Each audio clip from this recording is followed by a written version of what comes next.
Trabalho e Justiça, uma produção do Tribunal Superior do Trabalho.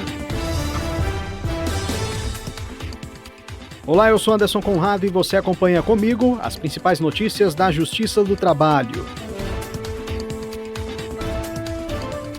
Quem abre o nosso programa é a repórter Renata Gorga, de Brasília. Colegiado da 5ª turma do TST reconhece como discriminatória dispensa de operador dependente químico. Hoje tem entrevista no Trabalho e Justiça. Se a empresa falir, como fica a situação dos empregados? Você vai saber já já. Se liga, o programa já está no ar.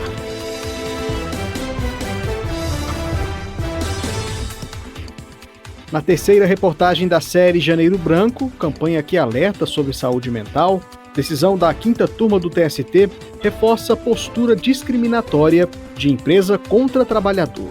Um operador foi demitido logo após voltar de licença médica. Ele estava em tratamento por dependência química.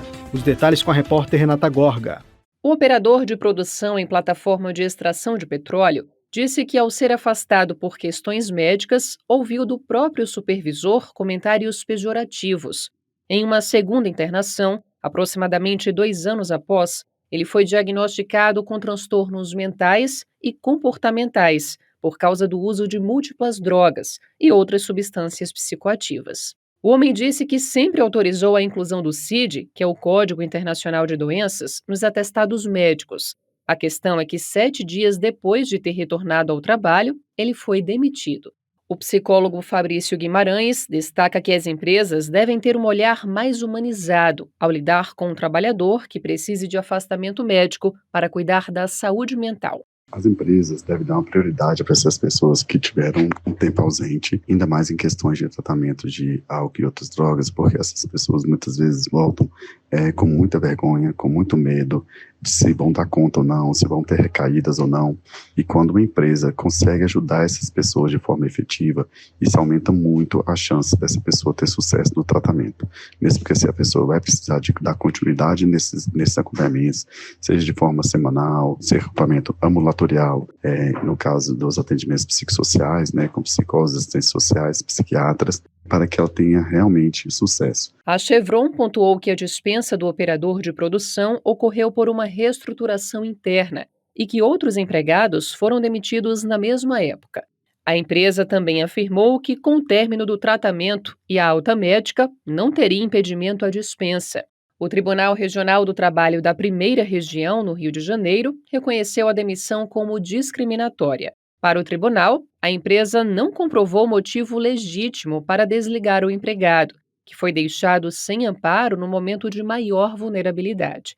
A petroleira foi condenada a pagar indenização por danos morais de R$50 mil, bem como salários e verbas rescisórias relativos a 12 meses. A Chevron recorreu ao Tribunal Superior do Trabalho. O relator do caso na 5ª turma foi o ministro Breno Medeiros.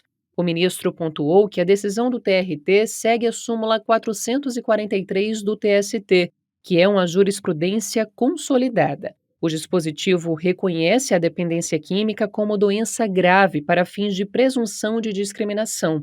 O colegiado seguiu o relator e manteve a condenação da empresa. Entrevista. Na entrevista de hoje, vamos conversar com a juíza Erotilde Minharro, titular da 2ª Vara do Trabalho de São Caetano do Sul, em São Paulo. Ela conversou com o repórter Rossini Gomes sobre como fica a situação de quem trabalha em empresa que decretou falência. Vamos ouvir.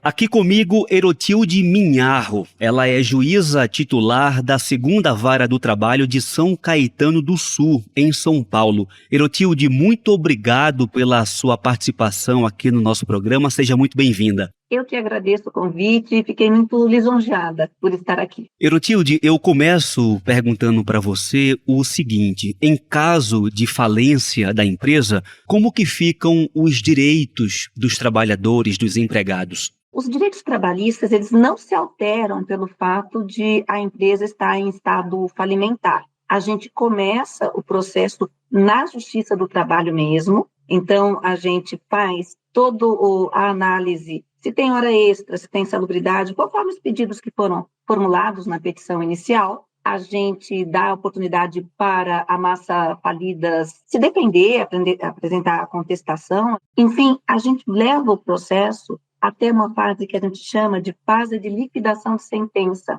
onde a gente transforma todas aquelas palavras que estavam ou na sentença ou no acórdão em números. Quanto que efetivamente a massa falida está devendo. Aí eu entrego um documento, que a gente chama isso de sentença de liquidação, certificando quanto que a massa falida está devendo, deve 200 mil, e dá uma certidão de habilitação no crédito da falência. Então, a gente encerra essa fase processual na Justiça do Trabalho e o credor vai ter que se habilitar lá no juízo que a gente chama de juízo universal da falência. Significa que ele vai ficar numa fila para receber esse crédito. E os créditos trabalhistas, eles são até privilegiados, mas eles são privilegiados até 150 salários mínimos. É um crédito privilegiado, mas dentre esses credores privilegiados tem uma ordem também. Então, pode até ser que ele receba a totalidade do crédito dele, mas, a princípio, para que todos tenham a oportunidade de receber alguma coisa, o limite para que cada trabalhador receba é de 150 salários mínimos. Quanto mais rápido ele se habilitar no juízo universal da falência, mais probabilidade ele terá de receber alguma coisa, porque se ele ficar para o final, pode ser que não tenha mais bem nenhum para garantir o crédito dele. E essa busca do empregado por algum direito via ação judicial pode ser feita de forma individual ou apenas com todos os empregados ou uma grande quantidade de empregados que se juntam com uma ação coletiva, por exemplo? Pode ser tanto a ação coletiva, que ela é capitaneada ou pelo sindicato da categoria ou pelo Ministério Público Federal, como individualmente. O mais comum que eu vejo é individualmente, o trabalhador individualmente buscando os seus direitos no seu trabalho, e quando chega nessa fase de liquidação de sentença, a gente estanca valores, a gente fixa qual é o valor do crédito, e aí a gente cessa a nossa competência e transfere essa competência para a continuidade do processo no juízo universal da falência. E aí vem aquela questão, digamos que vários empregados entrem com ação judicial de forma individual, qual que vai ser o critério para saber qual que vai receber primeiro e por quê? Como que fica essa questão? Tem 2 pontos. Primeiro, quem chegar primeiro e entrou com a ação primeiro, vai conseguir se habilitar primeiro. O segundo ponto é a idade. Não por conta da lei de falências e recuperação judicial, mas por conta da lei processual civil. A lei processual civil estabelece algumas regras. O estatuto da pessoa idosa também. São as pessoas com mais de 80 anos e depois uma outra leva de pessoas que são aquelas com mais de 60. Aí as pessoas que chegaram primeiro vão se ressarcindo primeiro. Toda essa configuração que você vem muito bem explicando, ela muda de alguma forma no caso, por exemplo, de uma terceirização? Muda sim. A gente primeiro tem um negócio que a gente chama de benefício de ordem. A responsabilidade da empresa tomadora é uma responsabilidade meramente subsidiária. Então, primeiro a gente vai atrás da empresa de terceirização. Se ela não paga, a gente vai atrás da empresa tomadora de serviços. Existe responsabilidade subsidiária da tomadora de serviços com relação aos débitos da empresa de terceirização. Essa lei, 6.019 de 74, ela cuida também das empresas de trabalho temporário. Quando se trata de empresa de trabalho temporário, a responsabilidade da empresa tomadora de serviços é solidária e não subsidiária. Então, se tratar de empresa de trabalho temporário,